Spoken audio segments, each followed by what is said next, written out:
Where do you want to get wings from?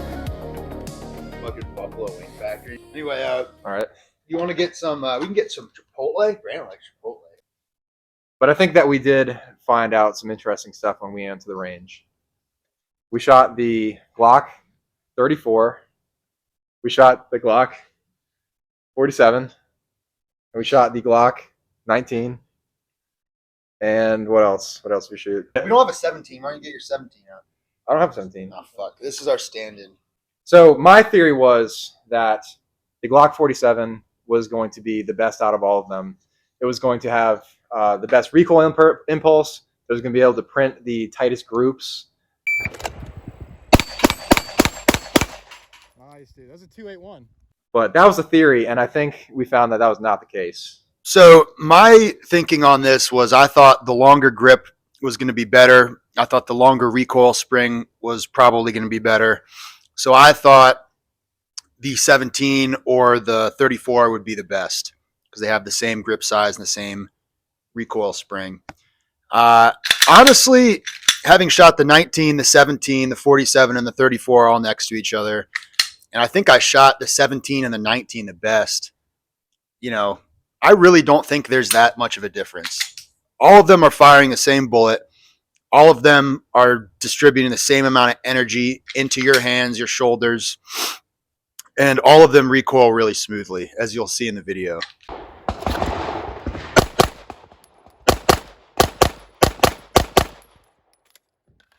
I couldn't tell the difference.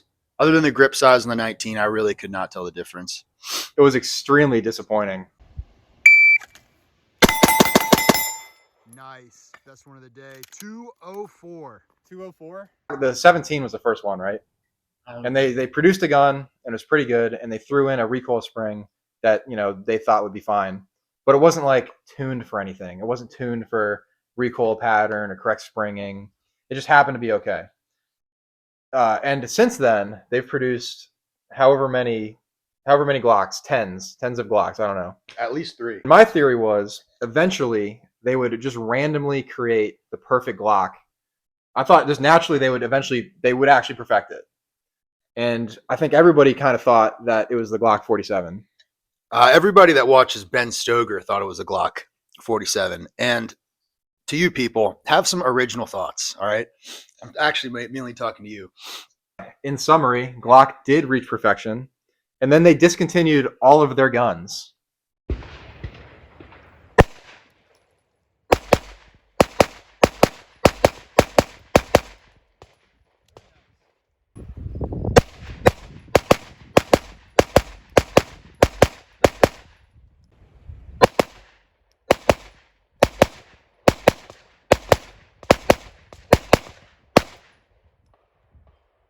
That was with the Glock 47.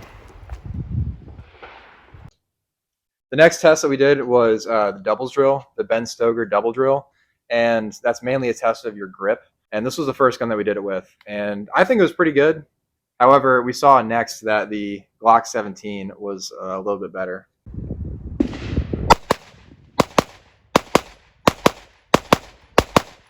Is it fucking better than the 47? Dude, it's fucking better. Oh,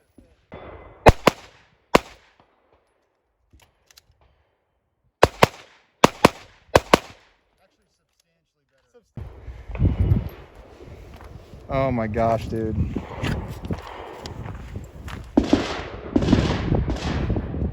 The other thing with doubles is, like you were saying, it really tests your grip. And I think doing the double drills a lot made me realize that I was actually gripping the gun too hard. And I was putting too much effort into holding onto the gun. Interesting. And when I just started letting the gun recoil, my flinch went away. You know, my accuracy got way better.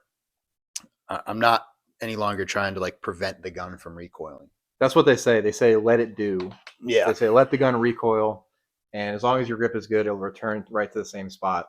The Glock 47, I think, is sprung much better.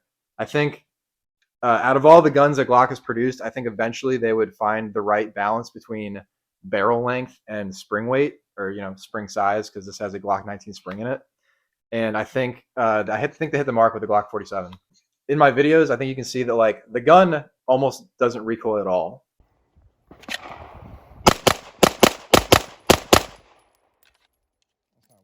This is a 9mm handgun, and it recoils very, very quickly, and you're right back on target. With this gun, I don't feel like I have to push the gun back on target. It just returns. Yes. It returns right to where it's supposed to be. Absolutely. And I think, like I said, I think that's just the perfect mix between barrel length and spring size. However, when we shot the Glock 17, which I don't have in front of me, I think I subconsciously loosened my grip a little bit so that I felt the gun rising and falling more, but it was rising and falling back to the same spot.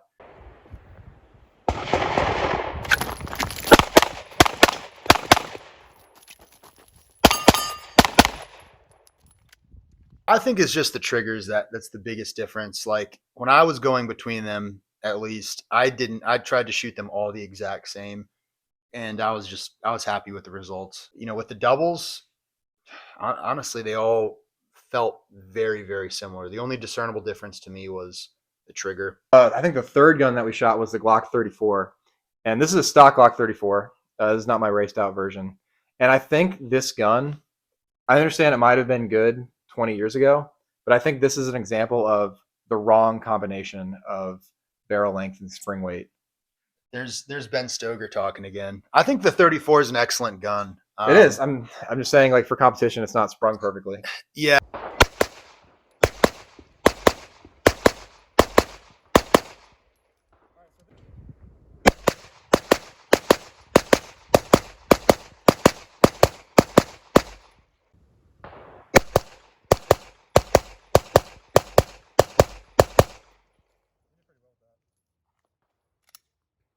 So the difference between the 34 and the 17 is interesting because they're adding like an ounce of metal to the end.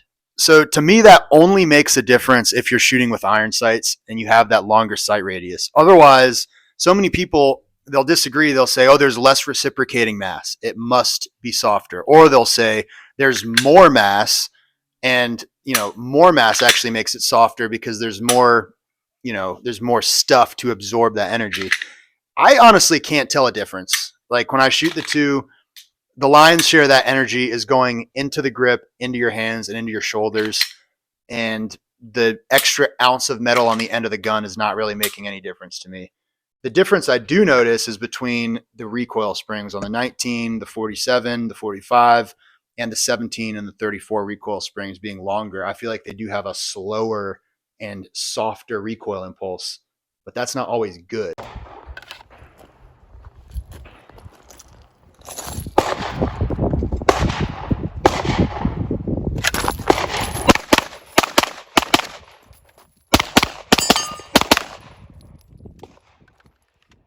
I also wanted to clarify my views on the Glock 34. I think this is a very good gun. However, there's a lot of work you have to do to tune the gun, to the recoil spring, to the ammunition, and I put a lot of work into that with my race Glock 34, which I think complements my style of shooting better.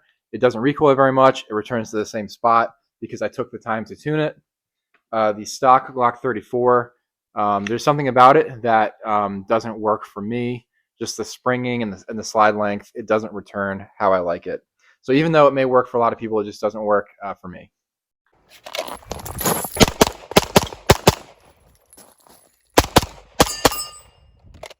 Nice. You were very. I think that's another thing that a lot of really good shooters talk about is like the gun that feels the best for you is probably not the gun you shoot the best.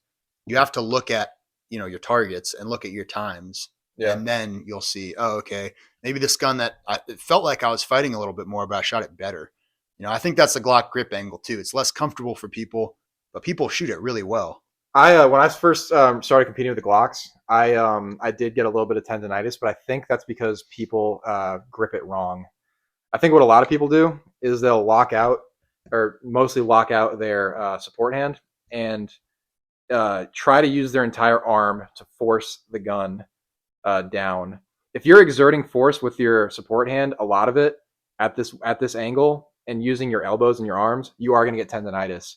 However, if you just hold the gun with your hands and sort of keep your arms and your shoulders relaxed, that does not happen. The biggest issue I have with Glocks is this gigantic freaking callus I get on all of my middle fingers, because no matter what finger I shoot with, like righty or lefty, it just digs into that finger. I will say you will adapt to it, and you'll get a callus here, and then it won't hurt anymore. Yeah, So you can sort of see that. yeah, I can see that a lot. Yeah. That looks hilarious.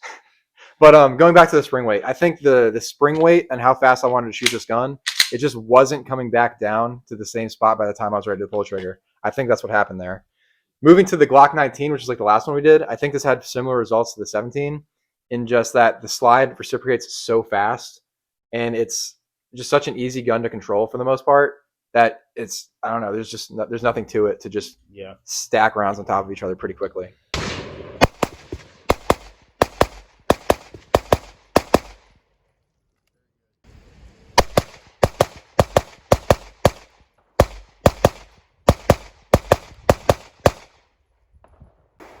All right, I don't even think I can scoop draw with this. We'll see though.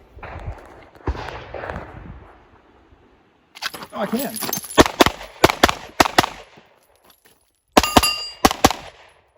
They all feel the same.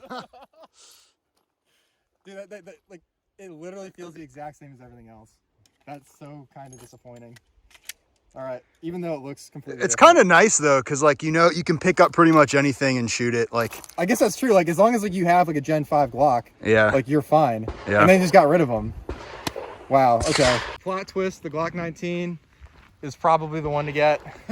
Aside from like a couple of these, they're still all in the A zone. What was this? This is the Glock. Which one was this? This is the 47. I think the 47 was beat today. Yeah. Damn, dude. I've used both the 17 and the 47 in competition, and I do prefer this one. I did shoot the 17 in a couple matches, but I think for overall performance, I've done better with this gun. That is why I will still be using the Glock 47 going into my third year of practical shooting. These are all good choices, and I do like my 34 that is set up for competition. However, in the past couple matches that I have used the 47, I do really like it. I think I transition very quick with it. It feels very good, and it's also just popular. People are talking about it. I want to keep shooting it. Yeah. You know what they say? It's not. He keeps making new Glocks. It's not the arrow, it's the Indian, right? So he's made like 3 new Glocks since we've been sitting here. I really think you can get the job done with pretty much anything. If you're a good shooter and you have experience with your gun, I've seen guys shoot M&Ps, Glocks, CZs, whatever, really, really well. I don't really think it has to do with the gun itself. I think it has to do with not switching between a million different guns. Because when I was doing that, and you had a slightly different grip angle on the SIGs versus the M&Ps versus like 1911s, 2011s, and the Glocks, your dot is always going to be presented a little tiny bit differently. So I think just deciding, hey, I'm going to be a Glock guy or I'm going to be an M&P guy, and then just getting really good with that gun, that's what's going to make you good. Instead of having like a collection of a billion guns, kind of like this, but like a billion different guns that all have a different grip angle and different triggers, and you just have like Gen Z ADHD and you need a different gun every day of the week. That's not going to make you very good because you're changing all these tiny little intricacies of your technique for every different gun. So the final thoughts on this not so scientific test. As long as it's a Glock, the gun doesn't really matter. Get a Glock Gen 5, no matter what it is. I know it's harder now. Go find somebody with a lot of them, offer to buy one for a fair price, and just shoot it a lot. Don't change too much stuff about it, and you will be absolutely fine. You have all the tools that you need to be a pretty decent shooter. Worrying about getting a good Glock trigger, since they're all slightly different, I wouldn't worry about that. I wouldn't worry about changing spring weights. Get any one of them and just train with it, and you'll be fine. I think everybody here has learned the hard way that when you try to make a Glock better than the Glock engineers have made it, you generally make it worse. Like there are some things that are benign that you can change, like the mag release. But if you go and you're changing trigger springs and you're changing trigger shoes, you're going ahead and putting in different recoil springs and guide rods, and you're just changing all the Glock internals. I've seen a lot of people get a perfectly good Glock and then put a competition barrel in it. What the hell is that? Like you're not just spending $300 for a freaking barrel. Your gun actually comes with one of those if you didn't know that. But yeah, you don't need to spend all this money. Just whatever gun you want, use it a lot. Get multiples. You know, if you're a collector, that's one thing. But if you're just trying to be good, get a system, no matter what it is, and then use that system a lot, and you'll be very good with it. Yeah, don't need to spend a lot of money. You can have exactly the same gun. You can use a Glock 47 for competition, and then you can go carry a Glock 19. And even though you're technically switching between two different guns, it'll feel almost exactly the same. Yeah. One of the other things with carry that we will see is like when somebody starts carrying a gun, and they have to like do live training, they'll pull the trigger differently. So like if you have a competition trigger that you always use at the range, but then you have a Glock trigger that's on your carry gun because you don't want a gun pointed at your junk with an aftermarket trigger, fair enough. And you go and you're trying to train with that gun, you'll notice flinching, your accuracy is not quite as good. I think that it makes sense to have the same trigger in your carry gun that you train with. And I actually think it makes sense to have a duplicate of your carry gun that you put just a ton of rounds through without having to worry if it's clean or not, or, you know, without having to worry about putting too many rounds on a pistol, depending on how much you shoot. This is my theory. I told this to Beanden earlier, where I think if you're a serious shooter and you shoot competition and carry gun, I think you need 4 Glocks. Okay, I think you need your 2 competition guns, one for practice and one for competition, and those always stay set up for competition. And then I think you need a dedicated carry gun, which is the same thing. You never change it. And then I think you can have one more Glock, which you might buy some different parts. You might experiment a little bit, and it doesn't matter if it doesn't work completely because that's your experimenting gun. Yeah, it's good to have fun sometimes. Yeah. You know, it's good to have fun. Because if you're not having fun, what's the point? Yeah, I will say, like, I'll put Glock factory extended mag releases, extended slide releases on a lot of my guns. And if I ever have one like this that doesn't have the extended slide release, sometimes I'll miss it because I'm used to having that little hump there on the regular one. Or sometimes, like if I have the stock Glock mag release, I'll also miss the mag release because I'm used to having just a couple extra millimeters to push on. So those little changes, though, can, you know, build habits. And then if you really need to use your gun in a serious situation, you want it to be as similar to what you're training with as possible. That's a good point. Is this the best pistol ever made? What's the final verdict here, Samuel? Actually, I think Glocks are about as perfect as a pistol can get. I'm not gonna lie. You heard it here first. Yeah. What do you think? Yeah, I think they're fine. I think we have a lot of options that are all basically the same, but Glock did come up with this pistol. I mean, they did come up with the pistol that everybody pretty much copied. I think there are better things about other pistols. The optics cut sucks. But other than that, man, these things are pretty good. Oh, one other thing I hate about Glocks is if you don't put a little butt plug in here. A lot of people hate the butt plugs, but you get that little ledge that the lip of a case can catch on. It is the worst. It's probably single-handedly the worst design of anything ever made. Yeah, that is a horrible design feature. Here's a good example, right? So we have an unbutt plugged Glock right here, and we've got a loaded magazine with a cartridge here, and you go for a quick reload, and you just get hung up right here. Like, I can put as much force into this as I want, and right on this little ledge, I'm just stuck. And this is right in the middle, too. I didn't insert this like some weird way. This is completely jammed up, right? So the brass plug. Yeah, terrible idea. I like the plastic plugs better. I don't know why, but you can also take a Dremel and blend the inside of that plastic plug with the Glock frame, and it makes your reloads even smoother, like really, really fast. Try the brass.